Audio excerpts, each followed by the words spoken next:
Vamberto Freitas, professor da Universidade dos Açores, é crítico de literatura norte-americana e açoriana. Já publicou diversas obras, de entre as quais a sua mais recente, intitulada Border Crossing, Leituras Transatlânticas.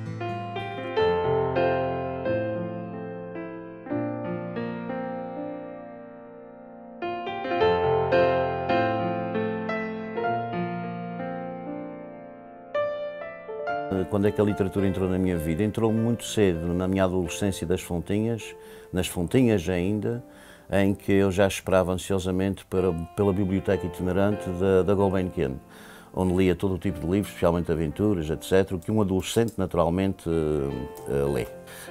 Mas a literatura açoriana não é produzida só dentro do arquipélago. A literatura açoriana hoje é produzida, criada por escritores que estão no continente, que estão nas Américas e em outras partes do mundo. É um panorama muito rico.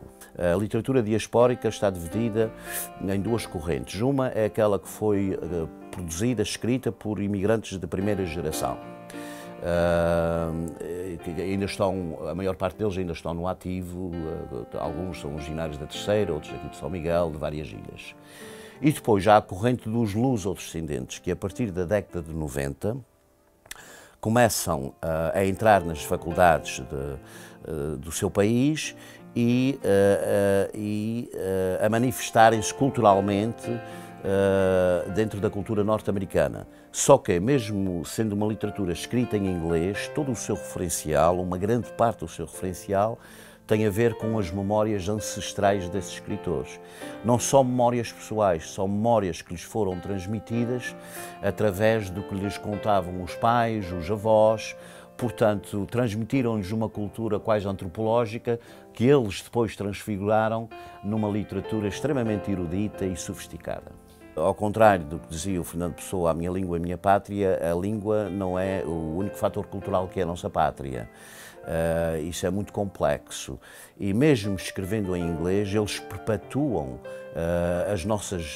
a nossa cultura, aquilo que se entende por cultura açoriana, ou melhor dito, cultura portuguesa ancestral, na sua escrita em língua inglesa.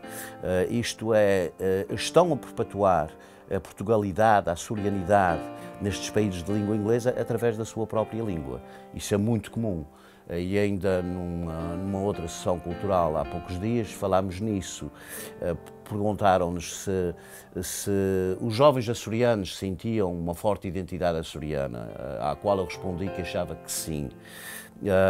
E também os jovens luso-descendentes, mesmo os que falam muito pouco o português, sentem uma força identitária muito forte.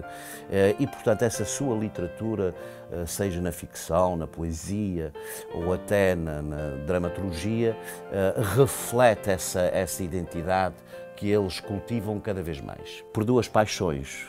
A primeira, apaixonei-me por uma mulher, e a segunda, sempre fui uma apaixonado da minha terra.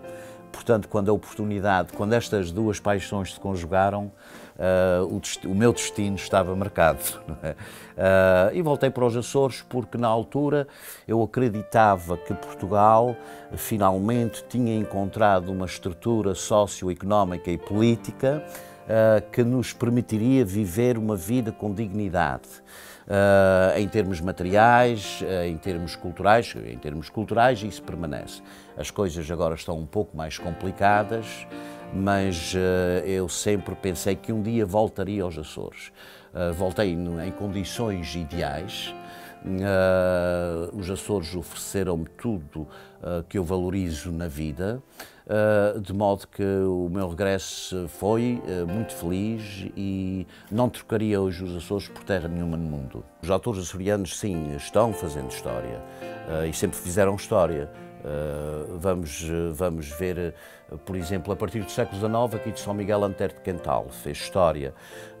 A partir das flores, o Roberto Mesquita fez história, é um dos primeiros cultivadores do simbolismo na poesia portuguesa. Vitorino Mésio, claro que é uma espécie de padrinho, de pai, avô e bisavô para nós todos, no campo da literatura. Na década de 80, João de Mel, aqui de São Miguel, mas residindo já em Lisboa, publica O Meu Mundo Não É Deste Reino e Gente Feliz com Lágrimas, que fez história. O Gente Feliz com Lágrimas, no ano em que foi publicado, de princípios da década de 80, ganhou todos os prémios nacionais naquele ano. E os escritores açorianos que residem no arquipélago não fazem história, já estão fazendo a nossa história, são eles que criam os arquivos criativos da nossa memória coletiva. O que é que eu aconselho aos jovens escritores açorianos? Que leiam muito, leiam todos os dias e leiam de tudo, sem grandes preocupações de sistematizar o seu conhecimento. Leiam, absorvam, aprendam a trabalhar a língua de uma maneira correta e depois comecem a escrever e não tenham medo dos seus primeiros escritos não serem muito apreciados. Começa-se por aí. E eu acho que vem aí uma nova geração de escritores açorianos muito competente, que ainda pouco conhecida mesmo dentro do arquipélago, mas aí está ela. Em Angra do Heroísmo, entre as novas gerações e a minha geração, está, por exemplo, um grande escritor português da atualidade, que neste momento está na terceira, é da Terra Chã e chama-se Joel Neto.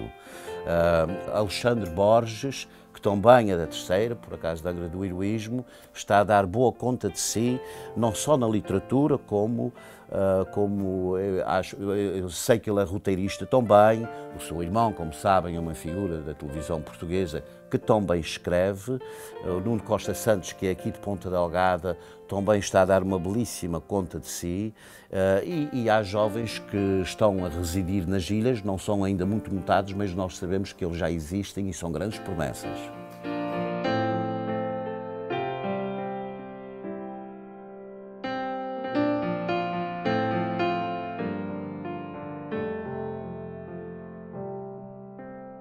Foi o professor Vamberto Freitas no Ler Açores. Nós voltamos na próxima semana. Até lá, tenha boas leituras.